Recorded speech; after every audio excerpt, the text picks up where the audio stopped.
Hi folks, you're with Tasteless today, your pushback channel, and thank you for joining this live stream.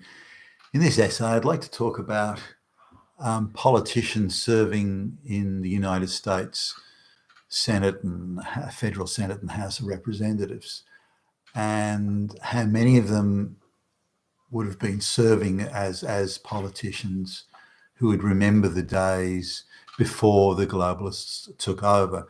Now, the globalist takeover in the US has been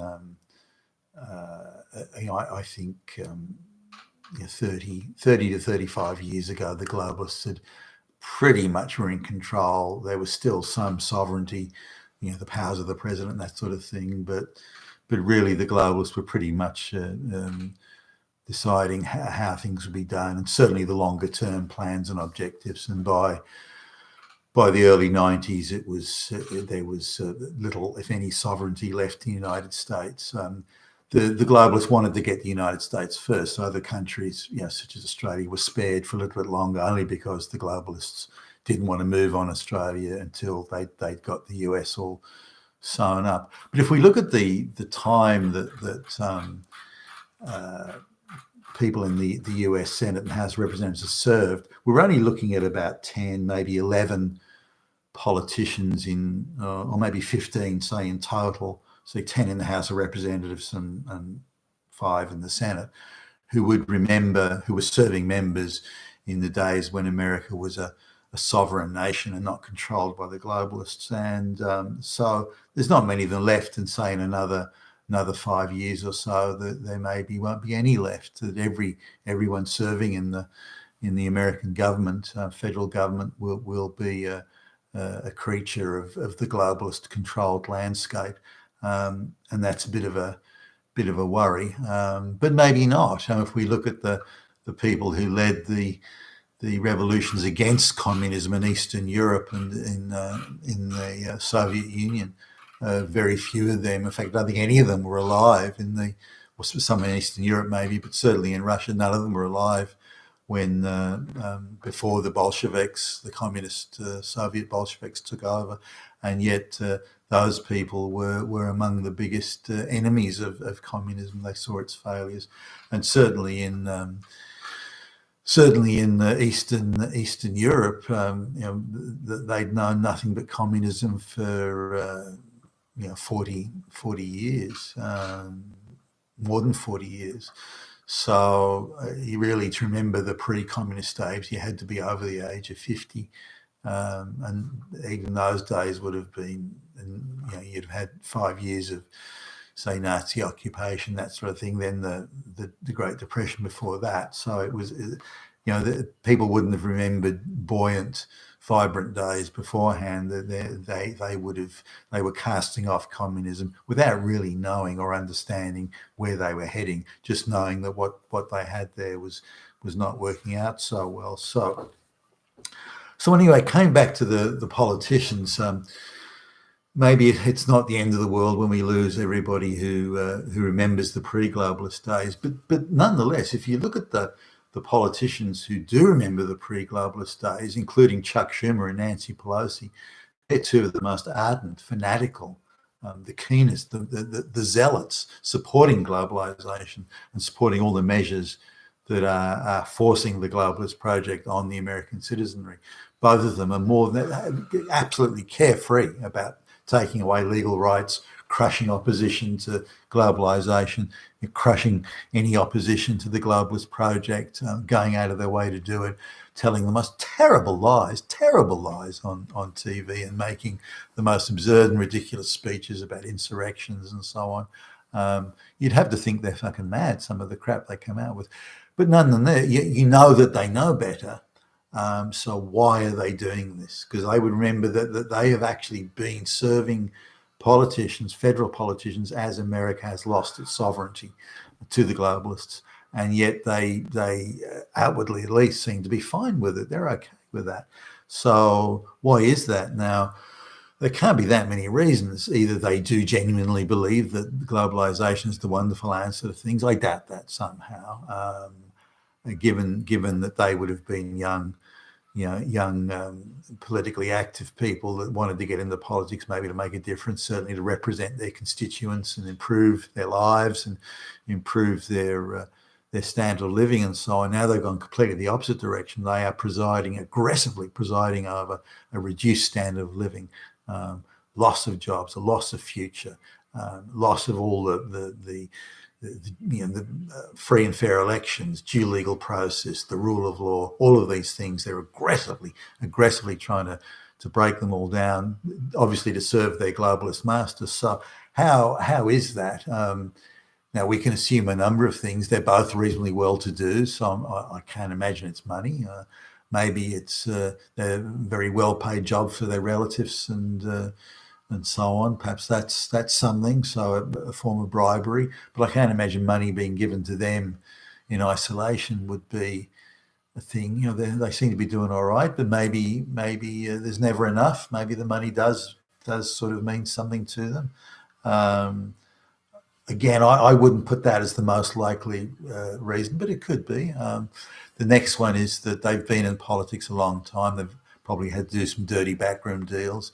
Maybe they've done some things that with hindsight they'd perhaps rather not have done, and maybe those things be very embarrassing and would ruin them and have them being held as a laughing stock and a pariah in the United States. And so one thing that politicians seem to be particularly concerned about, or anyone that's in the public eye, is they're terrified of disgrace.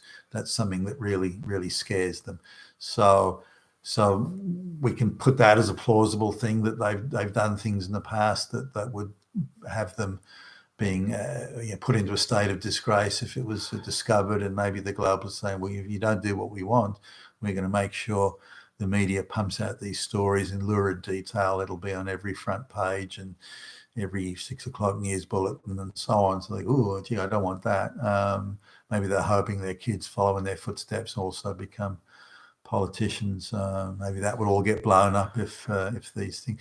The other thing is a possibility of in threats, in various other threats.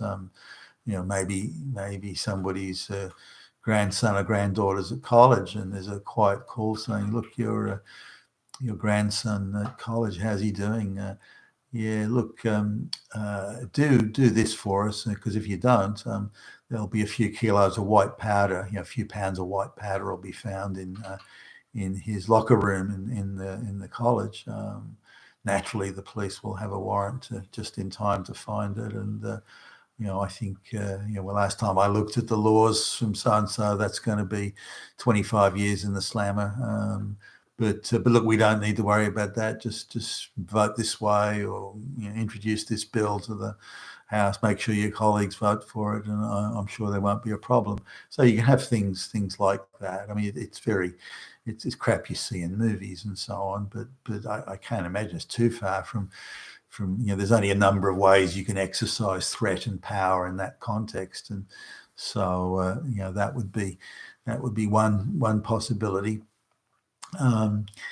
There's another possibility. I suppose they actually do hate America and hate Americans, and have always done so, and are relishing the opportunity to fuck America over big time. But that doesn't seem to fit. I can't imagine that, but I suppose that's possible. But I would think that's unlikely. So those are the range of possibilities as to why they're selling out America and American citizens, and in fact the entire American system. As I say, the due legal process, courts, rule of law, the election process, they're canning it and destroying it all. You'd have to.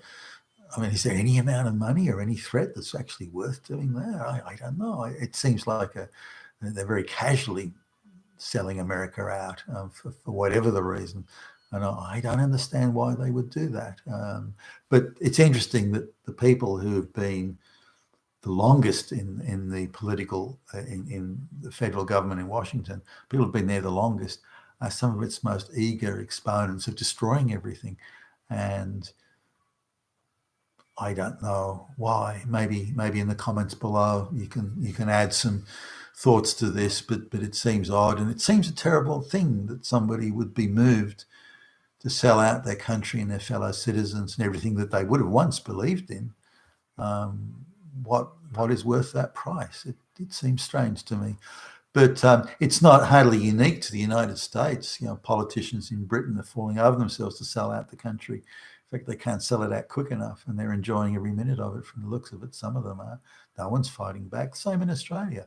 No one's really pushing back against this. There's a few minority parties, but the minute they push back against the globalisation project, they're immediately sort of denounced. As you can imagine, Nazis, fascists, the whole thing, far right and whatnot.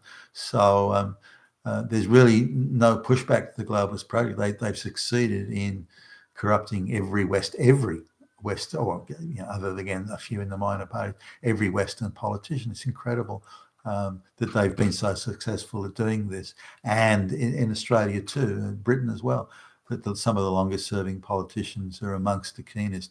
You can understand idiots like AOC, with all her worldly experience as a fucking part-time barmaid. You can understand why she'd sell out the country and the people. That I understand. She's too stupid to know better. But whereas, why does she only support the globalist talking points? Why isn't she out raving about sending American jobs offshore? Why isn't she raving about bringing all these illegals in that depress the wages of the people already there? Other black barmaids like her will be having a lesser wage and a higher cost of living for these people coming in. Why isn't she representing them? Instead, she represents all the globalist stuff. So she's not a fucking politician representing the people, which again is sad. But it shows the extent to which, again, the globalists are taking control of all the political institutions. You've been with Taspers today, a pushback channel, and thank you for listening.